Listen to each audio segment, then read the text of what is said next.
Come receive the light from the light that is never overtaken by night, and glorify Christ, who is risen from the dead.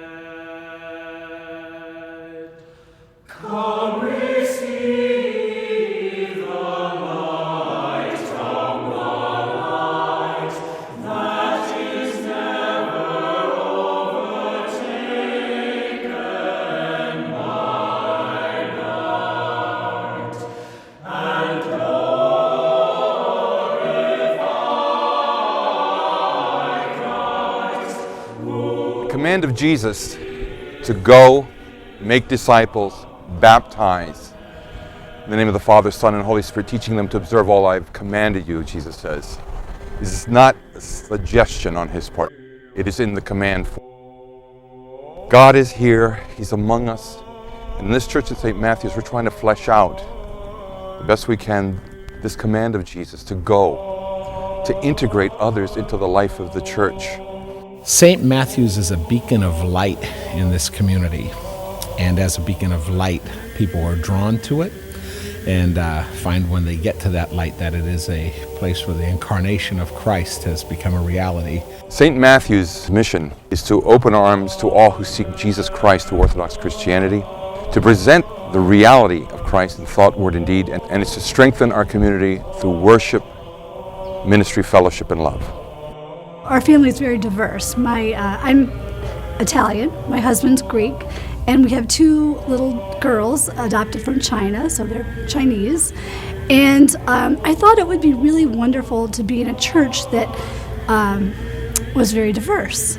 And it is for everyone. When Christ died on the cross for us, it was for everyone, not for Greeks or Italians or any particular group. You know, it's for all of us. And you really not just feel it here, you see it. It's obvious. And that was really important to me.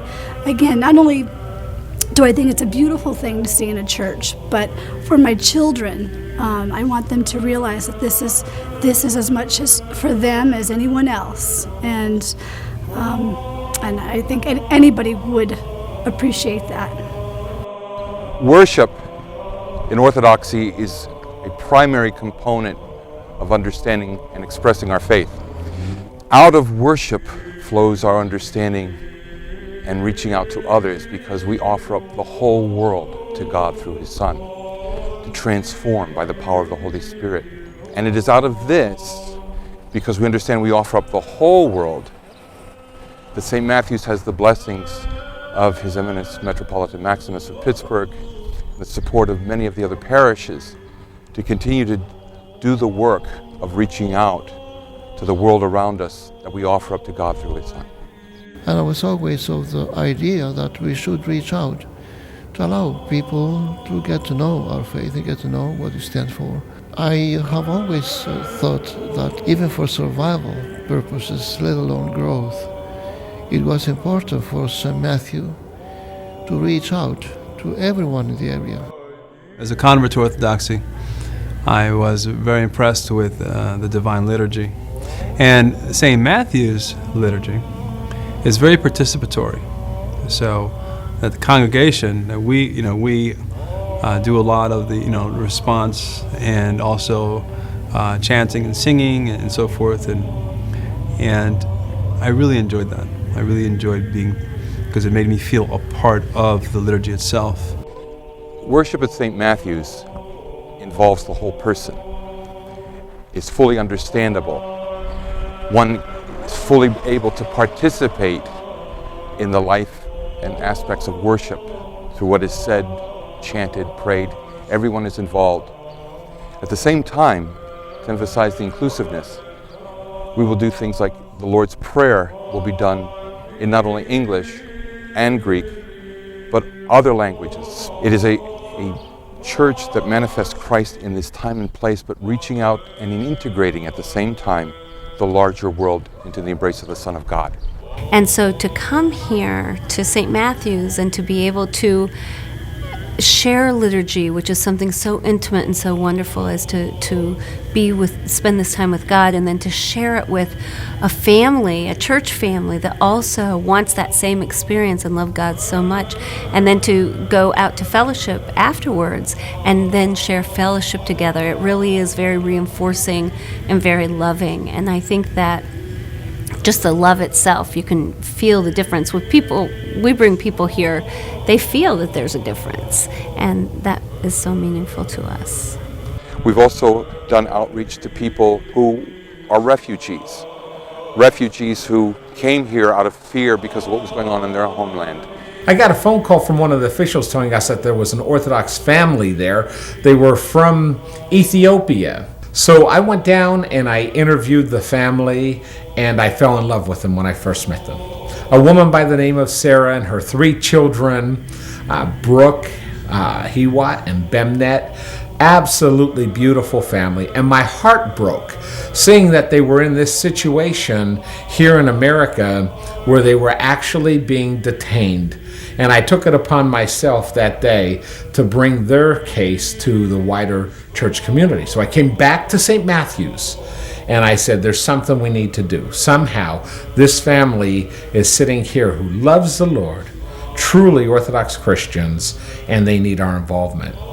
The parish responded with such compassion and generosity. It was just amazing. They had decided that this was truly going to be our mission, that we were going to help this family to get out, but not only to get out, to get established here in America. St. Matthew's, basically, they just took us in as a family, another family member. They provided us with everything we needed, from clothes to living, like our house, food, with everything. And they were there for us every step of the way. We never felt alone, and they were just great. We had helped to purchase a house in West Reading, Pennsylvania, and we helped to get them out of the detention center into that home.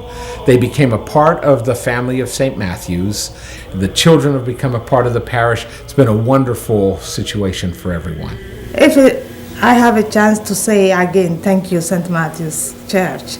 Really, it doesn't explain my feeling, but again, and every time I said for St. Matthew's Church, in the members, they are my family, they are my everything, and I want to say thank you again, and Father Dimitris and Chapter Tutela and all the members of St. Matthew's. Really, they are like angel for my family. St. Matthew's has been called a small but mighty parish. We're small in numbers, but God is mighty in His presence among us because of the things He's able to do. And quite frankly, I've been invited by pastors of other denominations with communities like 5-6 times our size, wanting to know how St. Matthew's is able, given the numbers, to do ministries that they aren't even beginning to touch. Part of St. Matthew's' mission is not only reaching out to the world around us, but also with the idea that as we get bigger, we don't want to become so large a church where people are lost in the crowd. In fact, many of the people who are coming to us have come from larger communities where they simply feel lost in the crowd. Part of our vision is every time we hit about 250 families, we would like to take 50 families and birth a new parish with the same mindset and approach towards outreach, mission, what it means to be a healthy, healing environment church where worship is understood, fully participated in, where people can share their lives and deal with their issues and not have to gloss them over. I've had many people from other churches who've talked about family members who've had struggle with things like drug addiction or other things like that, and how they don't feel free to share that in the larger setting. But not only that the environment of the parish is supportive.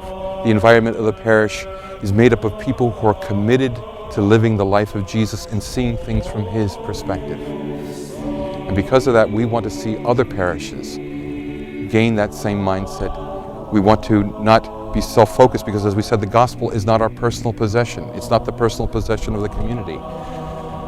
The church is not our personal possession. But how can we birth more and more and more and more and more? That takes in risks, but it seems to be that the life of faith is a risk, because God took the risk of sending his child to us to become everything that we are, so we could become everything that he is by grace.